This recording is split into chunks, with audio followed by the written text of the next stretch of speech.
gravação aqui também e a gente começa. Tudo certo? Bom, na aula passada, eu vou compartilhar uma tela aqui com vocês para que vocês possam se recordar comigo.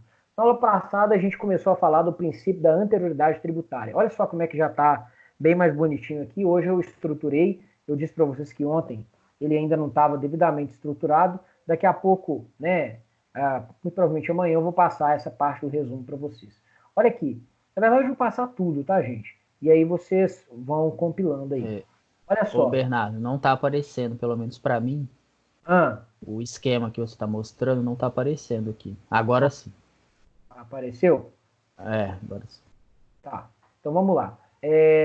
Então, na aula passada, a gente falou inicialmente da anterioridade tributária. Eu falei para vocês que o princípio da anterioridade era um princípio que visava assegurar a segurança jurídica, tá? Era um princípio que tinha como a sua finalidade evitar a surpresa do contribuinte com o tributo estabelecido de supetão. Eu disse que esse princípio ele tinha duas faces, a anterioridade anual e a anterioridade nonagesimal. E nós trabalhamos a anterioridade anual e a anterioridade nonagesimal. Não se esqueçam, o princípio da anterioridade é um princípio que diz o seguinte: primeiro, com a criação da lei que vai criar ou aumentar tributos, nós temos que esperar um lapso temporal mínimo para que ela comece a gerar efeitos. Então, é um período de, por assim dizer, protração da sua eficácia. Esse período ele vai variar de acordo com aquela faceta da anterioridade a que nós estivermos a nos referir. Se nós estivermos a nos referir à anterioridade anual, esse período é o período, por assim dizer, né, de exercício financeiro. Então, se nós considerarmos a anterioridade anual, o tributo criado por uma lei num exercício financeiro só pode começar a ser cobrado no exercício financeiro seguinte, 1º de janeiro do ano seguinte. Se nós considerarmos a anterioridade anual, esse tributo pode ser cobrado daqui a 90 dias, ou seja, no 91º ano após a lei que instituiu ou aumentou o tributo. Como é uma garantia do contribuinte, eu também disse isso para vocês, inclusive fiz uma crítica ao Supremo Tribunal Federal em termos de coerência em relação à interpretação de diversos dispositivos que tratam dessa matéria. Como é uma garantia do contribuinte, isso vale para leis que aumentam ou instituem tributos, mas não para leis que diminuem ou que criam isenção ou que estabelecem mais garantias para o contribuinte. Combinado? Falei isso. Anterioridade, gente, não se confunde com irretroatividade, que a gente ainda não viu. Irretroatividade é o princípio do inciso 3, a linha A, nós ainda não estudamos, que diz basicamente o seguinte: olha, só pode criar tributo da lei em diante, não a fatos geradores anteriores. Isso não é anterioridade, é a irretroatividade. A lei não retroage para alcançar fatos anteriores à instituição do tributo. Agora, nós estamos trabalhando a anterioridade, que dá a ideia, né, de que nós temos que esperar um tempo antes do início da eficácia da norma, para garantir o que? A não surpresa do contribuinte.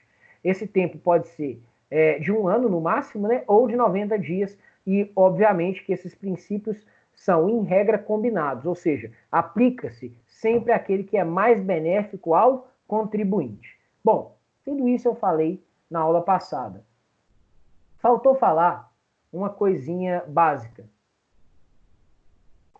que o princípio da anterioridade anual ele sempre esteve na Constituição, mas o princípio da anterioridade nonagesimal foi acrescentado por meio de emenda à Constituição. Eu até mencionei isso quando eu falei assim, olha, para que a gente tenha um limite, né, para o espertinho do legislador que se vale, né, de uma lei em 31 de dezembro e começa a cobrar o tributo em 1º de janeiro, a gente teve um princípio aqui que foi estabelecido para complementar a anterioridade anual, que é a anterioridade nonagesimal. Mas esse princípio ele foi previsto expressamente na Constituição com a emenda constitucional, que eu acho que eu coloquei aqui, ó, emenda constitucional número 42, tá, gente? Então, a partir de 2004, a gente vai ter, convivendo juntas na nossa Constituição, a anterioridade anual, ou de exercício, e a anterioridade nonagesimal, que também é chamada de anterioridade privilegiada, acho que eu não falei isso, também de anterioridade qualificada, é outro sinônimo de anterioridade nonagesimal, tá certo? A anterioridade anual, por sua vez, também é conhecida como anterioridade de exercício ou anterioridade comum, certo? Bom, agora avançando um pouco e tratando de coisas que nós não tratamos na aula passada. Primeiro, o princípio da anterioridade, deixa eu voltar aqui para mim, depois eu compartilho a tela com vocês. O princípio da anterioridade, ele não se confunde com o princípio da anualidade. O princípio da anualidade, ele não tem incidência na atualidade no direito tributário, ele tem incidência para o direito orçamentário. O que é o princípio da anualidade? O princípio da anualidade é o princípio que diz que para que uma exação seja criada, ela necessariamente precisaria ser prevista na lei orçamentária anual. Hoje não há essa exigência para a criação de tributos. Aliás, havia essa exigência na Constituição de 46, mas ela caiu com as constituições que a sucederam. A Constituição, principalmente a emenda número 1 de 69 e a Constituição de 88. Não há mais previsão de princípio da anualidade. Vou dizer de novo. O que é o princípio da anualidade? O princípio da anualidade, que em 46 era um princípio que valia para os tributos, é aquele segundo o qual um tributo só pode ser criado se ele for previsto como tal, ou seja, se a previsão da sua criação encontrar referência na lei orçamentária anual. Esse princípio não existe mais. E ele não se confunde com o princípio da anterioridade, que é o princípio segundo o qual nós temos que esperar um tempo mínimo para que a lei criada comece a gerar os seus efeitos. Entenderam a diferença? Anterioridade não se confunde com anualidade. Anterioridade é um princípio constitucional tributário. Anualidade não mais. Tá certo? É isso aqui, ó. Entenderam a diferença? Me dá um feedback aqui. Sim? Certo. Joia. Então, vamos agora para... Sandra também me respondeu que sim. Ótimo. Vamos agora para a síntese. O que eu quero dizer com síntese? Eu quero agora falar dos dois princípios que nós estudamos, anterioridade anual e anterioridade nonagesimal. Gente, existe uma regra e existem exceções ao princípio da anterioridade nonagesimal e anterioridade anual. A regra está aqui, ó. Caso o tributo seja criado entre janeiro e setembro, até 2 de outubro, mais especificamente, você vai respeitar o quê? A anterioridade de exercício, a anterioridade anual, porque ela vai ser mais benéfica para o contribuinte. Se ele for criado depois de 2 de outubro até dezembro, você vai respeitar o quê? Você vai respeitar a anterioridade nonagesimal. Por quê? Porque ele é mais benéfico para o contribuinte. Então a regra é: tributos criados de janeiro até 2 de outubro, anterioridade anual. Tributos criados depois de 2 de outubro até dezembro, anterioridade nonagesimal. Essa é a regra. Lembrem-se, a anterioridade nonagesimal, ela fala no seu inciso assim, na sua linha assim: respeita a anterioridade nonagesimal e também a anterioridade anual, a que for mais benéfica. Por isso é que depois do dia 2 de outubro, você aplica necessariamente a nonagesimal, porque ela é mais benéfica. E antes de 2 de outubro, você aplica a anual. Por quê? Porque ela é mais benéfica. Entenderam a regra? Entenderam a regra? Sim ou não? Eu estou projetando ela aqui para quem quiser copiar. Depois eu vou mandar esse material para vocês. Me dá um retorno. Sim, o Vitor entendeu. Mais alguém? Entenderam? Não estava aparecendo o esquema. Agora tá? Agora tá aparecendo? Dá um retorno para mim aqui. Pelo menos para mim não. Então, peraí. Ah, é porque eu ainda não compartilhei, desculpa. Agora apareceu? Não. Não apareceu? Agora tem que ter aparecido. Apareceu? Apareceu. Agora vemos o esquema. Então a regra está aqui, ó. Volto a dizer, entenda a regra para você não ter problema de decorar, porque senão você vai ficar com esse negócio 2 de outubro, 2 de outubro, 2 de outubro, e a ideia não é essa. É a seguinte: de janeiro até 2 de outubro, qual que é o princípio que traz mais benefício ao contribuinte? A anterioridade de exercício. Agora, de 2 de outubro em diante, qual que é o princípio que traz mais benefício para o contribuinte? A anterioridade nonagesimal. Porque se você fosse respeitar a anterioridade de exercício, muito provavelmente você ia esperar o quê? Um prazo menor do que 90 dias. Então, em regra, aplica-se a anterioridade anual, excepcionalmente a anterioridade nonagesimal, sempre respeitando a regra mais benéfica ao contribuinte. E um macete aqui para concurso, até 2 de outubro, anterioridade anual, depois de 2 de outubro até dezembro, anterioridade nonagesimal, ou seja, aplica-se a regra, aplica-se, né, a eficácia da lei que instituiu ou aumentou o tributo, começa a, vamos dizer assim, incidir a partir do 91º dia, certo? Agora vamos às exceções. Eu vou deixar projetado aqui, eu não vou aparecer, porque isso facilita para vocês, tá bom? Eu vou falar das exceções que estão no artigo 150, parágrafo 1º da Constituição, que eu vou convidar vocês a ler comigo. Então, abra a sua Constituição no artigo 150, parágrafo 1º. Esse artigo é o terror das provas e dos tributaristas. Esse artigo é, ou melhor, esse parágrafo é um parágrafo maléfico. Um parágrafo que, quando foi redigido, eu posso dizer para vocês que o legislador estava inspirado. Porque ele estabeleceu regras excepcionais em relação à anterioridade anual e nonagesimal ao mesmo tempo. Olha que coisa curiosa. Você tem artigos, melhor, você tem tributos que não se sujeitam nem à anterioridade anual, nem à nonagesimal. Você tem tributos que só respeitam a anterioridade anual e você tem tributos que só respeitam a nonagesimal. Então vamos por partes, igual o Jack o Estripador, tá certo? Então vou ler só o parágrafo, não vou ler o caput mais. Diz assim o parágrafo. A vedação do inciso 3, a linha B, inciso 3, a linha B é o quê? Anterioridade de exercício, anterioridade anual.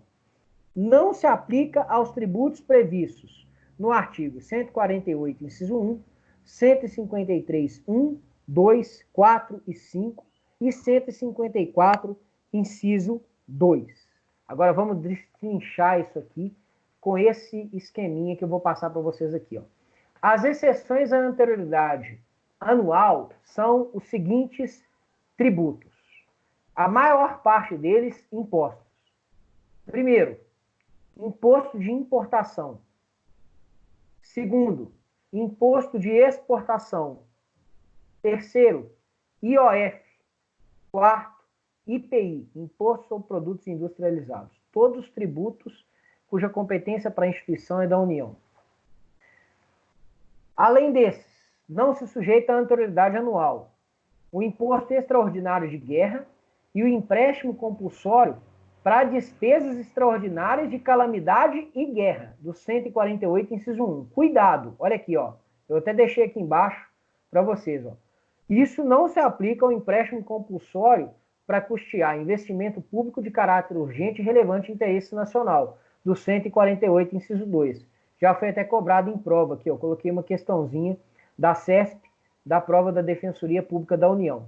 Tá certo? Então aqui, ó, é só o 148, inciso 1. Empréstimo compulsório para casos de calamidade e guerra. Tá certo? Entenderam? Parou? Acabou? Não.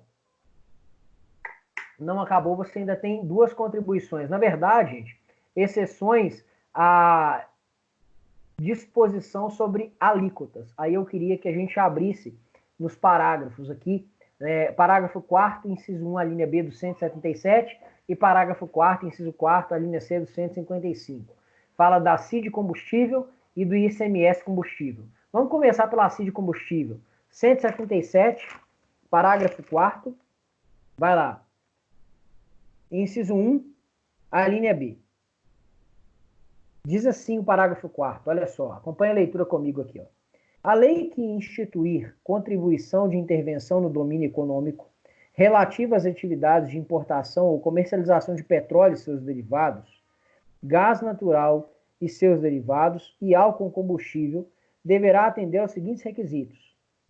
A alíquota da contribuição poderá ser, letra B, reduzida ou restabelecida por ato do Poder Executivo, não se aplicando o disposto no inciso 150, inciso 3b. Ou seja, para que você tenha redução ou restabelecimento de alíquotas em relação à CID combustível, você não precisa respeitar a anterioridade anual, tá certo?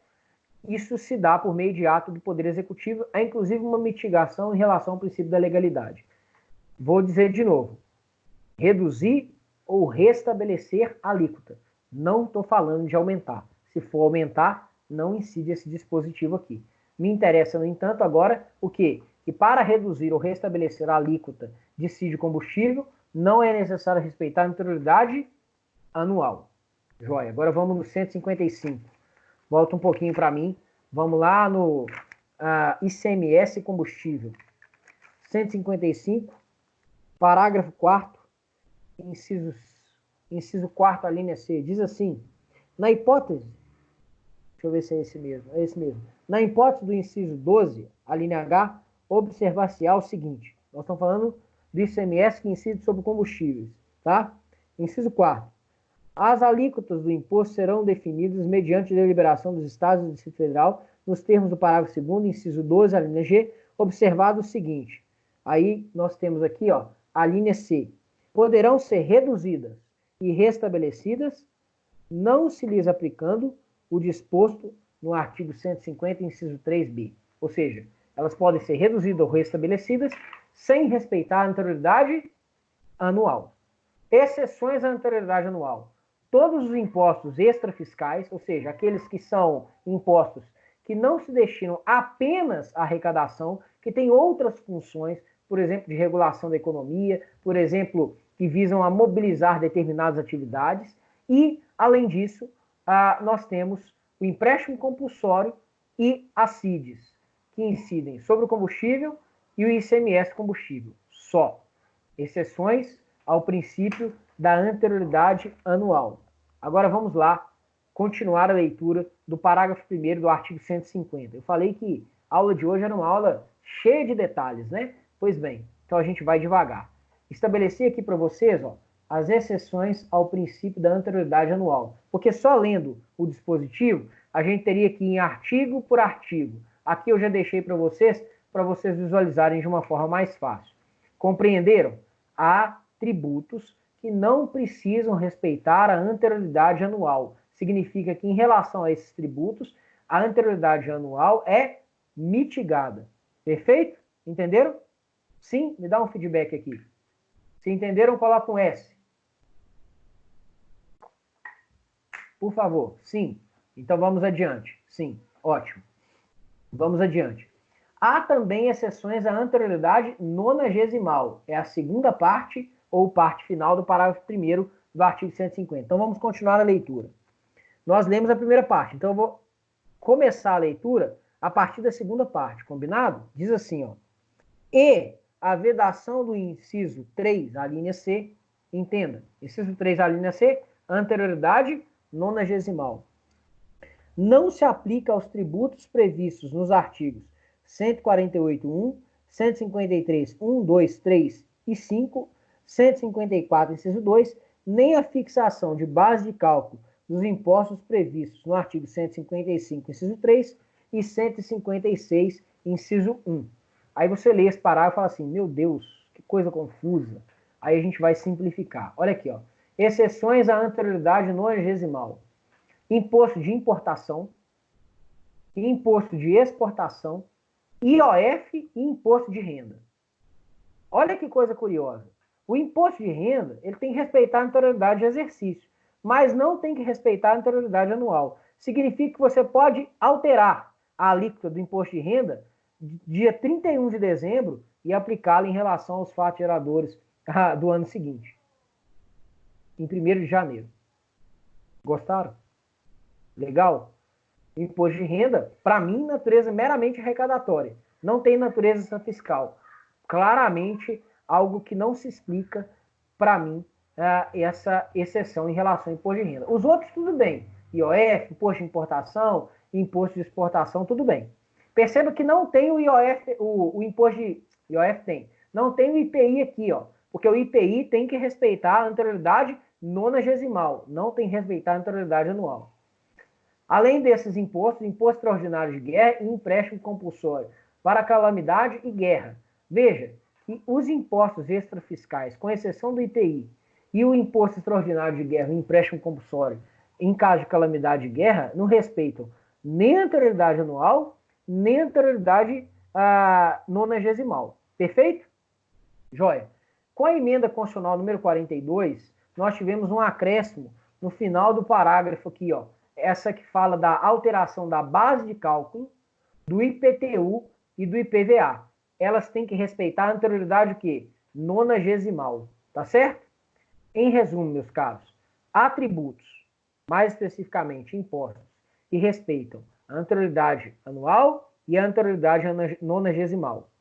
Por exemplo, todas as taxas têm que respeitar a anterioridade anual e a anterioridade nonagesimal. Contribuição de melhoria tem que respeitar a anterioridade anual e a anterioridade nonagesimal. Determinados impostos, por exemplo, ITCD, ITBI, tem que respeitar a anterioridade de exercício e a anterioridade anual. Agora, há exceções. Há exceções.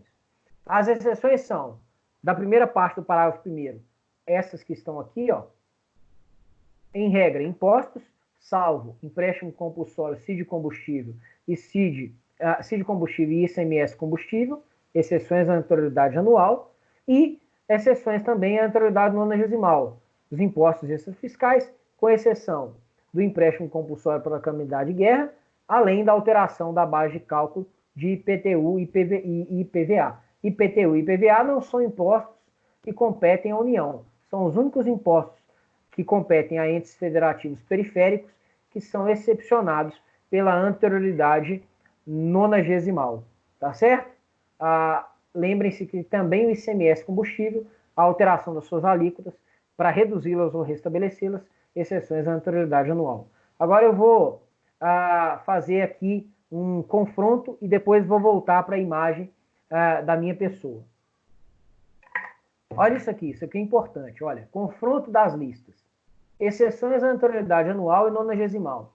São chamados de tributos de pronta incidência. Por quê? Porque eles não têm que respeitar esse lapso temporal mínimo para começar a gerar efeitos. A lei que os instituiu ou aumentou não tem que respeitar aquele lapso temporal mínimo de 1 ano ou de 90 dias. Ela gera efeitos imediatamente. Olha só, imposto de importação e exportação.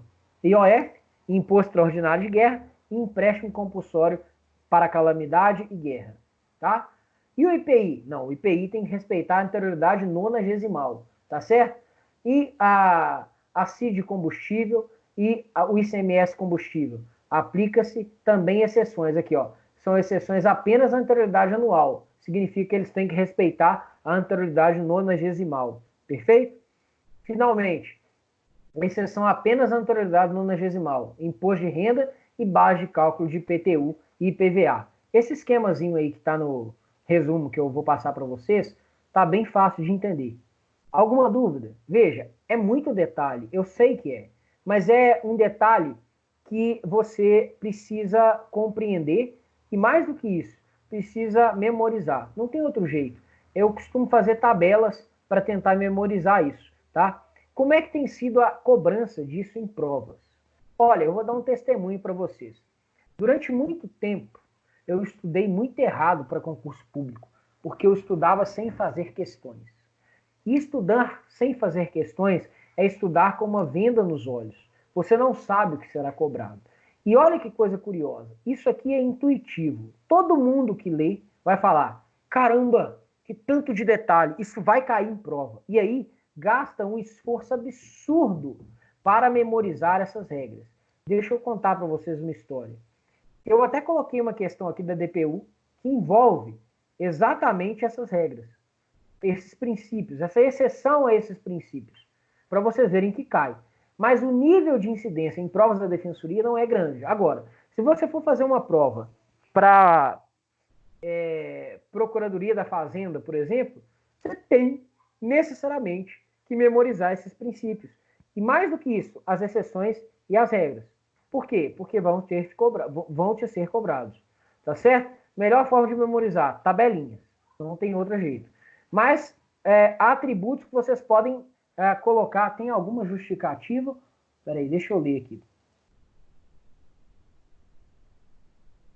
Pergunta do Vitor. Não, peraí, não é do Vitor, não. Pergunta da Karina. Tem alguma justificativa para um ou outro imposto respeitar apenas a anterioridade nonagesimal ou animal é duro, né? Ou anual, por exemplo, alguma questão de prazo de cobrança ou é apenas memorizar. Não tem nenhuma justificativa. Por exemplo, qual que é a justificativa do imposto de renda ter que respeitar só a anterioridade de exercício? Nenhuma. Não tem justificativa para ele não respeitar a anterioridade anual, por exemplo. Foi uma opção do Constituinte.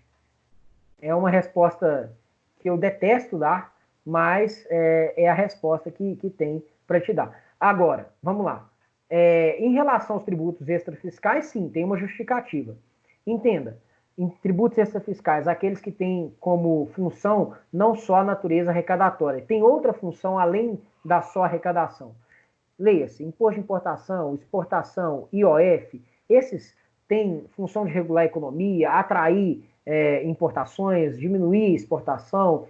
Isso tudo é importante para a balança comercial, é importante para que você tenha concentração de produtos ou aumente a produção, enfim.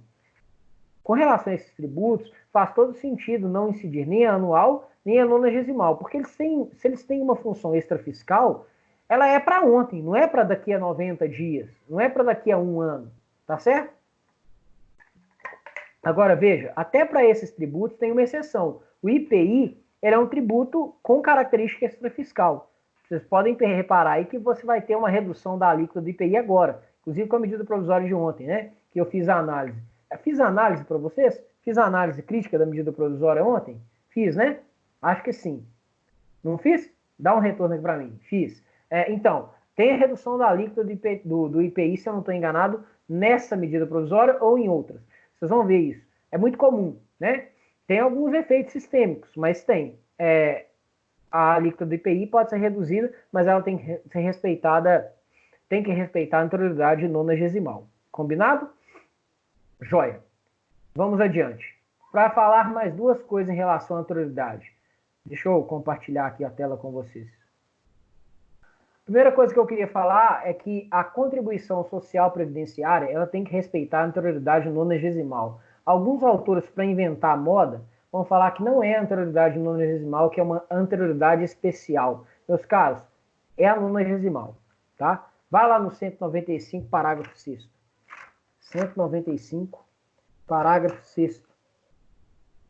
Diz assim o parágrafo 6º. As contribuições sociais de que trata esse artigo só poderão ser exigidas após decorridos 90 dias da data da publicação da lei, que as houver instituído ou modificado, não se lhes aplicando disposto no 150 e 3b, ou seja, elas não respeitam a anterioridade anual, só a nonagesimal, tá certo?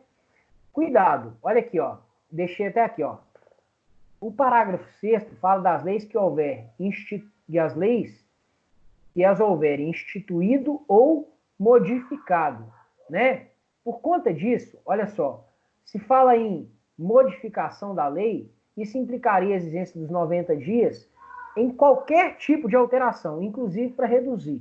Só que veja, o STF faz uma interpretação restritiva desse parágrafo. Ele fala assim, só quando a lei o quê? Aumentar ou onerar o contribuinte. Então, um exemplo disso seria a inclusão de um sujeito passivo como devedor. Só que o STF entendeu que a alteração que configura só antecipação de data para pagamento, ela não tem que respeitar a anterioridade nonagesimal. Inclusive, isso é matéria de súmula. Olha aqui, ó. Norma legal que altera o prazo de recolhimento. Imagina, por exemplo, uma contribuição que era recolhida no dia 2 de fevereiro e passa a ser recolhida em 1º de janeiro. Você tem que respeitar a anterioridade nonagesimal? Nesse caso, não. Aqui, ó. Súmula vinculante número 50. Norma legal que altera o prazo de recolhimento da obrigação tributária não se sujeita ao princípio da anterioridade. Beleza? Certo? Entenderam? Joia. Se sim, a gente pode passar adiante. Eu quero só um feedback de vocês. Vocês entenderam isso aqui, gente? Deixa eu voltar aqui para minha tela. Sim? Fala alguma coisa, gente? Estou sozinho aqui. Sim, tranquilo. Joia. Agora eu vou falar da anterioridade na instituição e majoração de tributos por meio de medida provisória. Lembra? Na aula passada eu falei da medida provisória, li o finalzinho, falei, olha, isso aqui eu vou voltar quando eu for falar da anterioridade, que é um princípio importante. Então vamos lá. Deixa eu compartilhar a tela. Vai lá no artigo 62 para mim, parágrafo 2º. 62, parágrafo 2º da Constituição.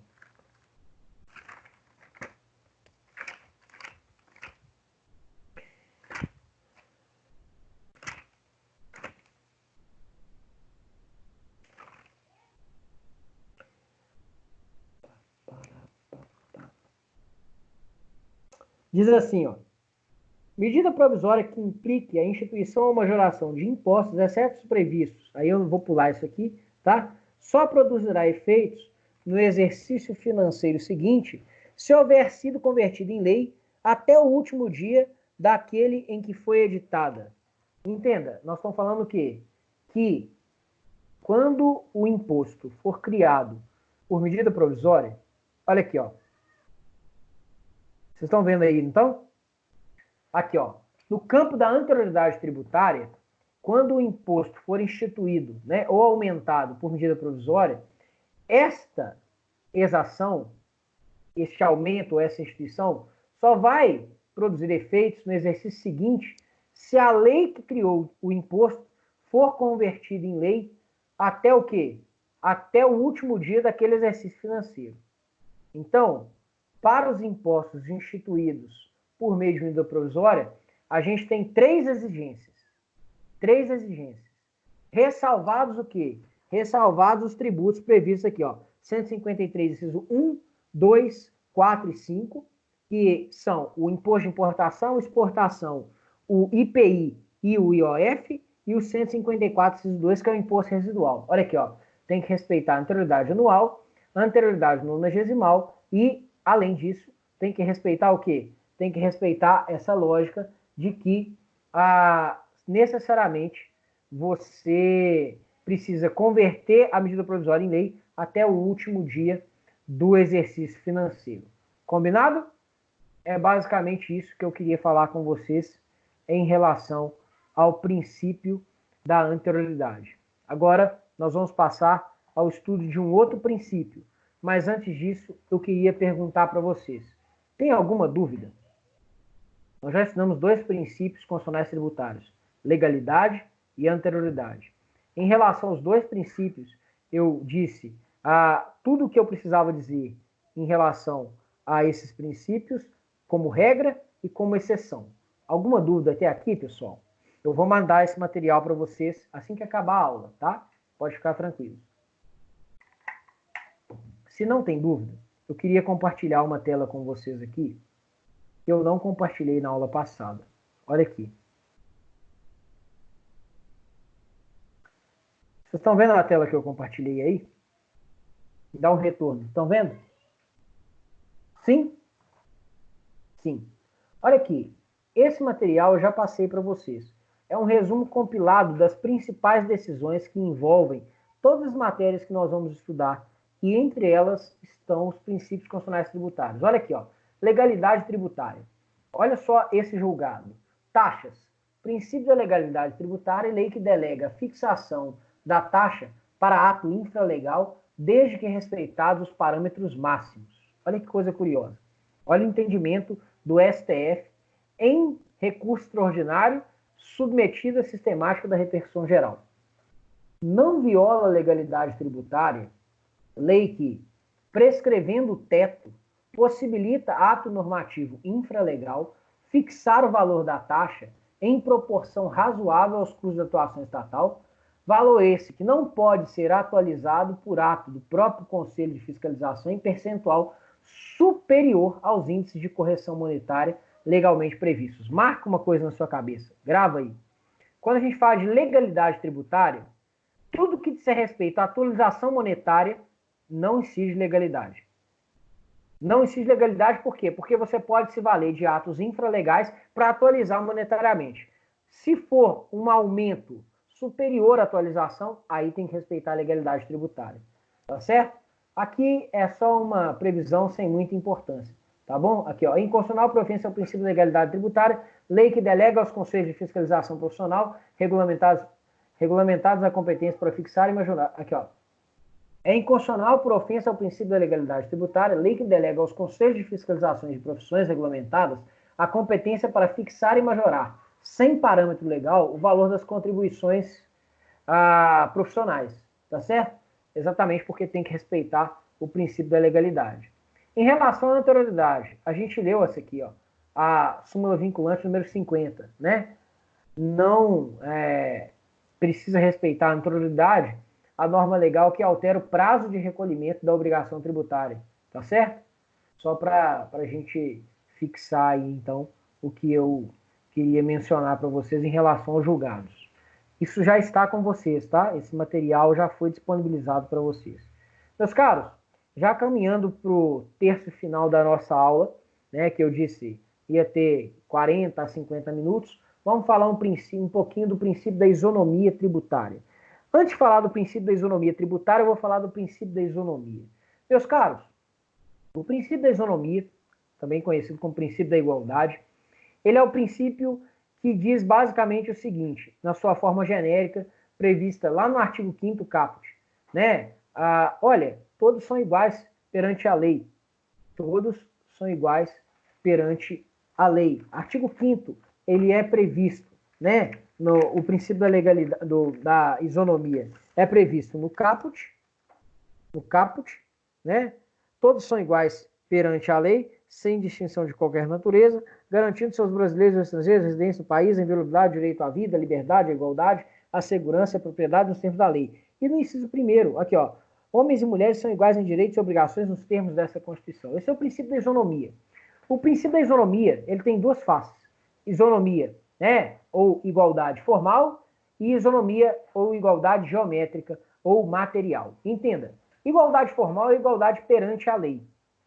Todos são iguais perante a lei, ou seja, a igualdade aqui não é geométrica, é aritmética. Não importa quem você seja, você vai ser tratado da mesma forma pela lei. Só que apenas essa faceta da igualdade, ela não consegue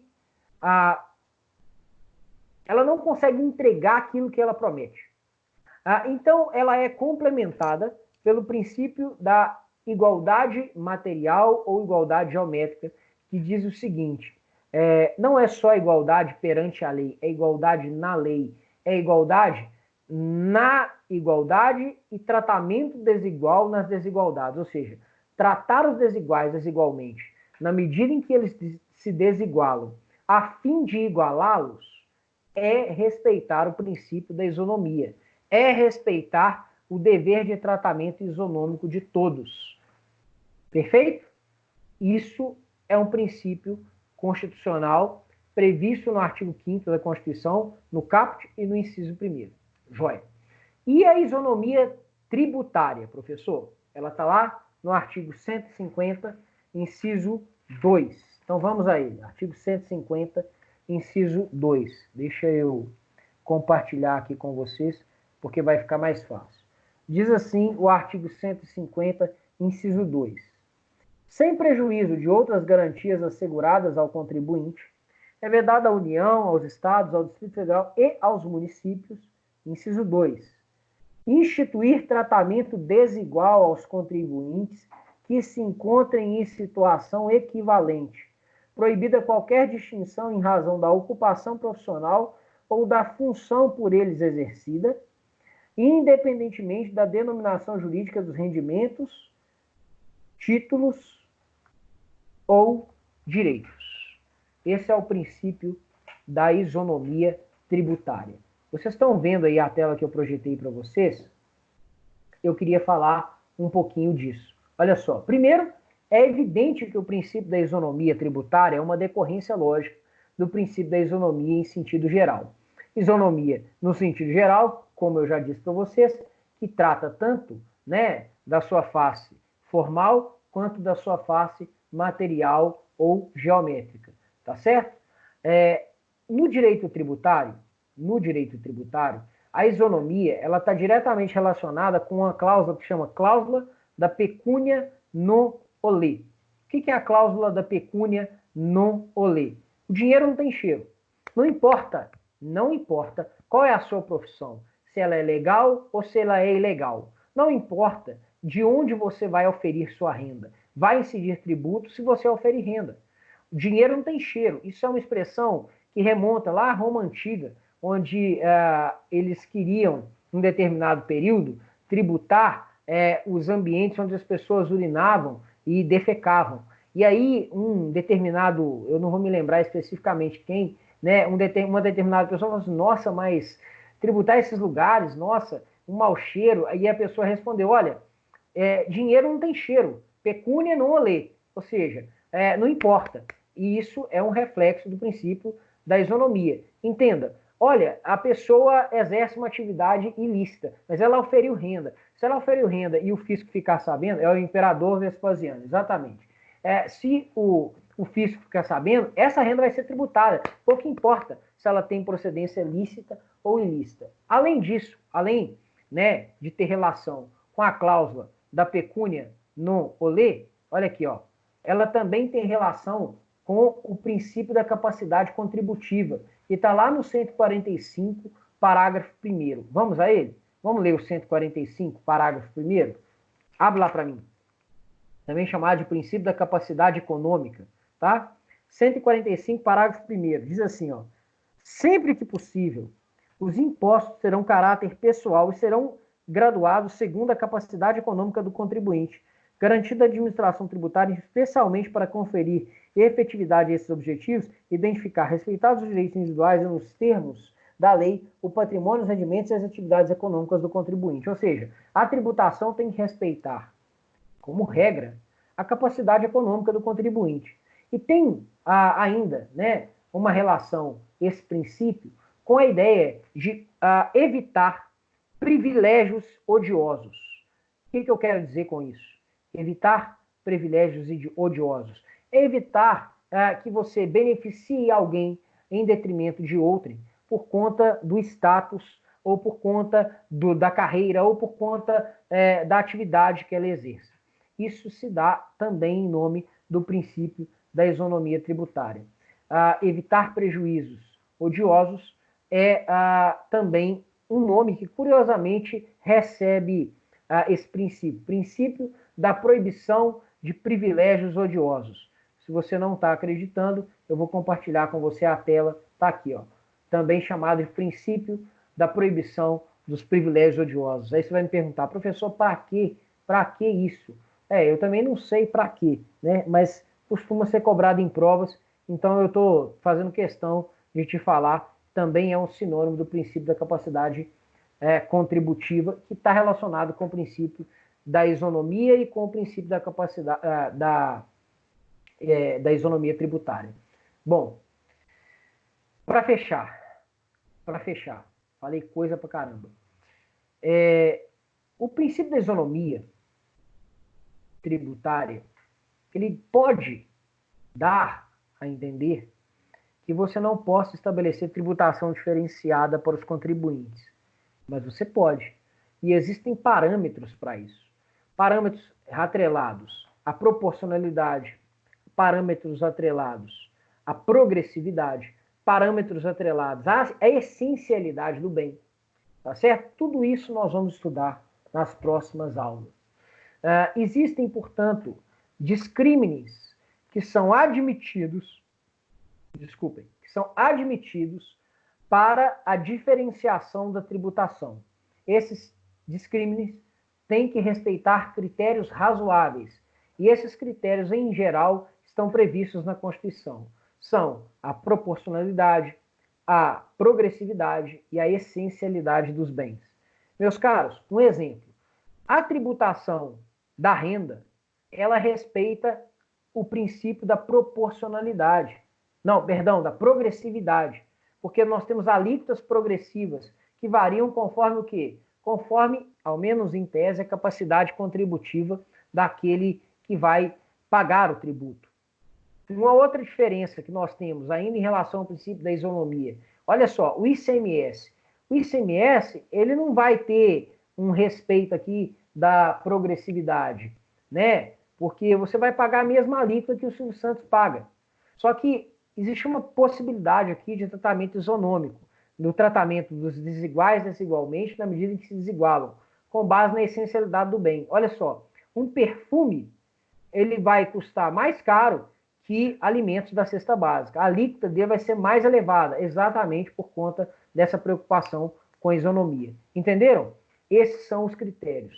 Na próxima aula, a gente vai trabalhar esses critérios e estudar os reflexos do princípio da isonomia sobre o direito tributário. Vamos estudar, além desses, o princípio da irretroatividade tributária e outros princípios constitucionais tributários. Deixa eu perguntar para vocês, tem alguma dúvida, meus caros? Sim? Não? Me dá um feedback. Tem alguma dúvida? Ficou alguma coisa que vocês precisam esclarecer? Pode falar, fiquem à vontade. Eu estou conseguindo acompanhar de boa. Joia. Quem mais? Todo mundo? Todo mundo acompanhou? Eu vou passar para vocês agora o material. Para mim, não. Tudo certo. Ótimo.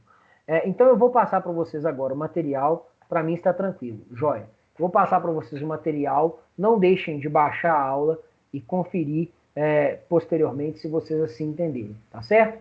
E amanhã, como eu já marquei com vocês, a gente tem a aula de Direito Constitucional. Perfeito? Até lá, pessoal. Um abraço. Se cuidem.